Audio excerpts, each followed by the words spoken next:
I don't have any top 5 tips for 2024. I don't have any strategies for 2024. All I need and I ask from you in 2024 is for you to reclaim back your name. Because names are very, very powerful. Names have a meaning, especially if you are from an African background. But yet so many people have taken on names, have taken on identities, living a life that doesn't align with your identity, living a life that doesn't align with your self-perception, holding on to words and names other people have given to you that you've become to make your own identity, but yet they are not yours to hold on to. If you can get that right, everything else will begin to fall into place.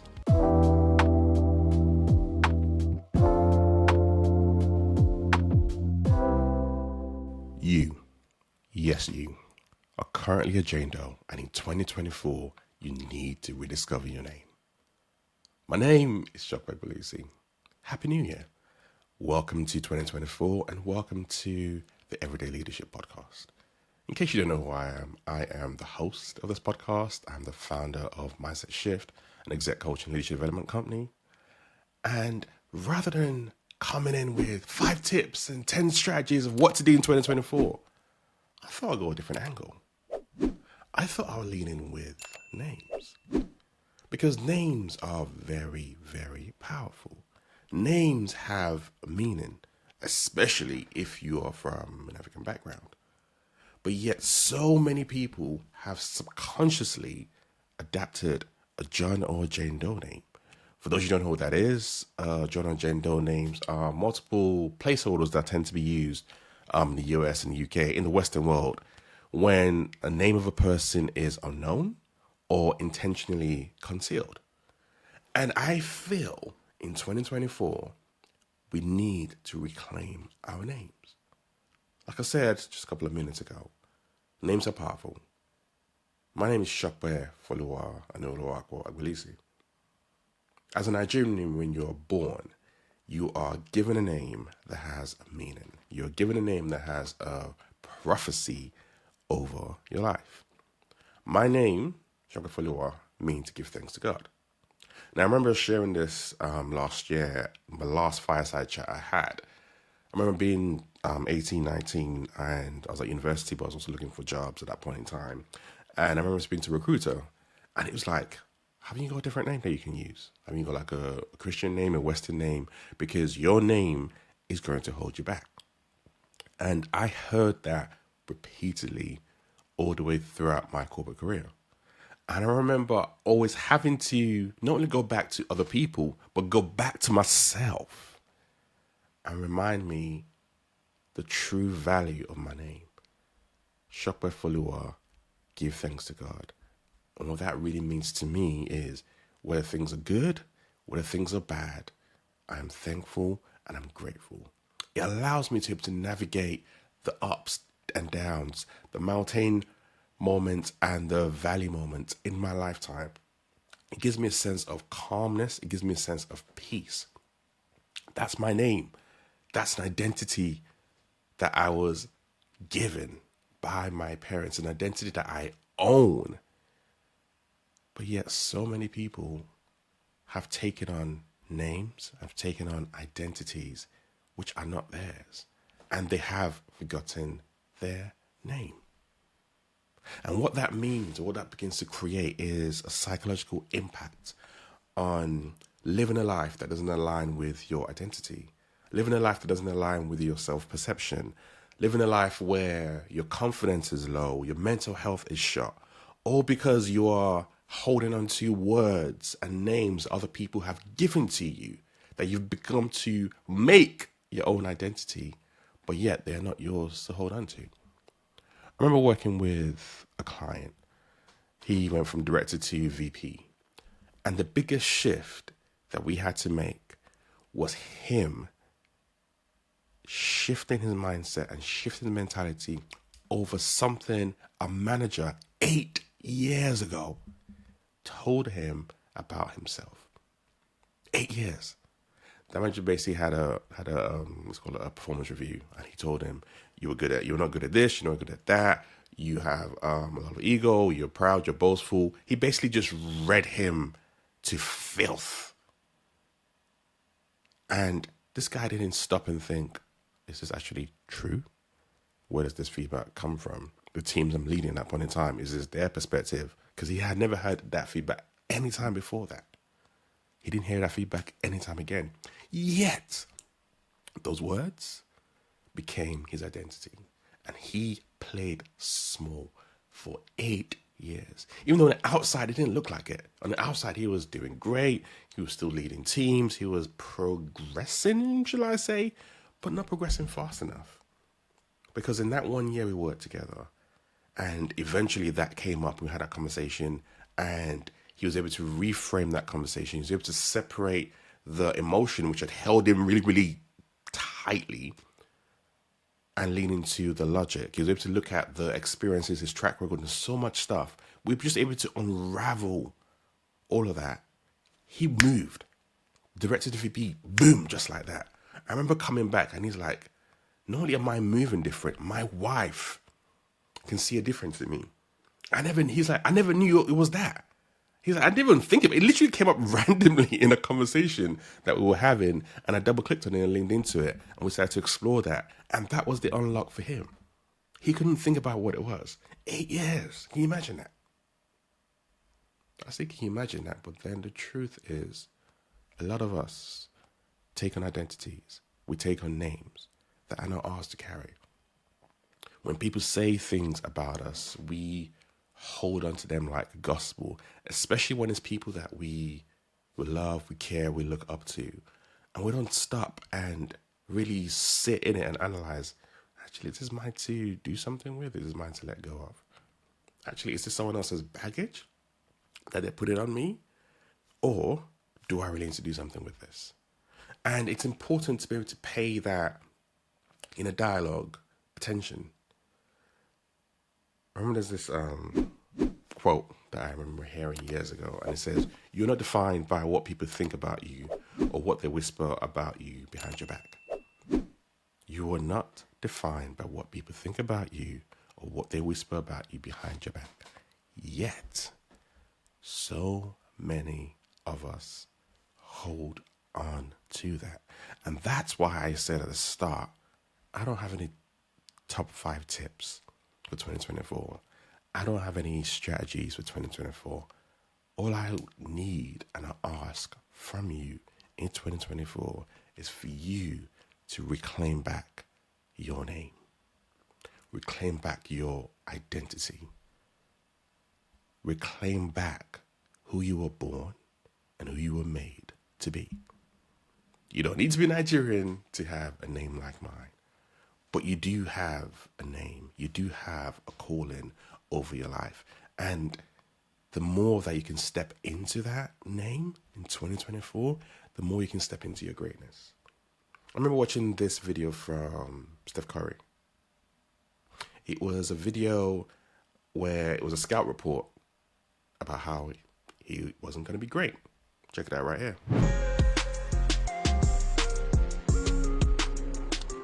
Far below NBA standard in regard to explosiveness and athleticism. At 6'2", he's extremely small for the NBA shooting guard position, and it will likely keep him from being much of a defender at the next level.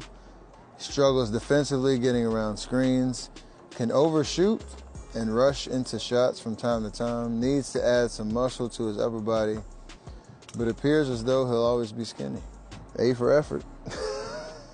I'd just like to say I appreciate all the motivation and inspiration to do everything this paper said I couldn't do. And you can see that if he had stopped and listened to those scout reports, he would not have ended up becoming one of the greatest point guards, shooters in the NBA, if not the greatest. It's arguable. I personally love Steph Curry. It's like, you know what I mean? He's dope.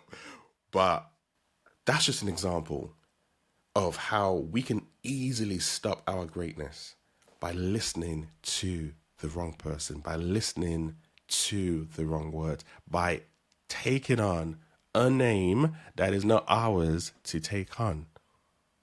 And I want you to begin to move differently in 2024. And part of this whole identity, owning your name, for me, goes back into self-compassion. There's a growing body of research that's come out from Berkeley. Juliana Brains, I think her name is. I hope I pronounced that correctly. And Serena Chen basically did a lot of research based on data. And they said that, you know what? It's not about self-esteem. Self-esteem is not what people need to be looking at when they want to tap into their greatness. It's self-compassion. And the reason why self-compassion is so important, because it's non-evaluative. It takes your ego out of the picture. The reason why your name is so important is it's your identity. It's not about your ego. It's not about your self-belief. That's why that link between self-compassion and that name for me kind of come together. Because when you have that self-compassion, it allows you to be able to confront your flaws, your foibles head on. It allows you to have a realistic sense of who you are, of your actions. It allows you to be able to figure things out when you fail and then do something different next time. Very much like Steph Curry did. There were some of those things in that report that he needed to improve on, which he has done over the years. 90% of that was wrong, but there was 10% that he had to take on board, and he has done that.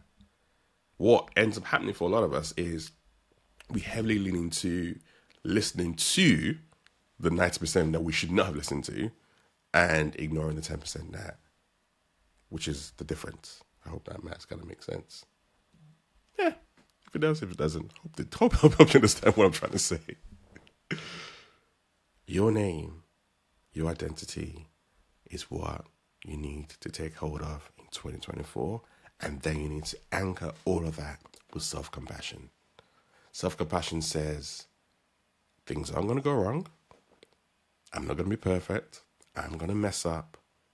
But it's okay. I will learn. And then I will pivot and move forward. I will not hold on to those things that are not for me. I will not lean into the names and identities that others try to give me that is not my birthright. Instead, I'm going to do something very, very different. I have the same, should I call it, separation that I had to make multiple times throughout my career. I remember when I left my job, in fact, when I closed down my first company, and I already launched, I was running both two companies side by side, but I felt that I was like 1 foot in, 1 foot out, and I felt God had called me to really go hard on that mindset shift. So I shut down my old company and moved into this new one. And I remember having a number of conversations at that point in time. And a lot of those conversations I had were not very encouraging. They were destructive. They heavily leaned into, what are you doing? This is not the right time. This isn't an industry that you should not go into. This is not an industry that a lot of people make money from. This is not an industry that you have friends and contacts and connects in. What are you doing? And I remember just feeling this sense of, I know I've been called into this. I know God has called me into this. And this is the time for me to step into this. I just need to go for it. And I was able to hold on to my second name, which means Anuluakwa. God's mercies is plentiful. God's mercies all around me. My name, my background, my heritage, my faith, my wife, like all these different elements of who I am, all go back to my identity.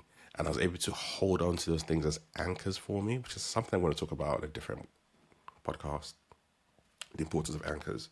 But I was able to hold on to those anchors around who am I? Am I who these people say I am? Am I this failure? Or am I going to be a failure by stepping into this? Or am I someone who has been called to do this? Am I someone who knows that I have the skills and talents to navigate this space? Am I someone who knows I've been doing this for 20 plus years? Am I someone who knows I already have a track record, even though it just might look very different to other people? Am I that person? That was the conversation I had to have with myself around my name and my identity. I could have easily taken on what other people told me, but to step into my name, into my greatness. That's what we've done at Mindset Shift. And that's why it's actually called, one of the reasons why it's called Mindset Shift. It's around thinking and looking at things very, very differently. Fundamentally, whether you're doing it as an individual, whether you're doing it as an organization, and we're doing a lot of culture shift work, it's around shifting your mindset, shifting your perception, which takes time and effort to do. I can say this from personal example. I can say this from all the different clients I've worked with globally.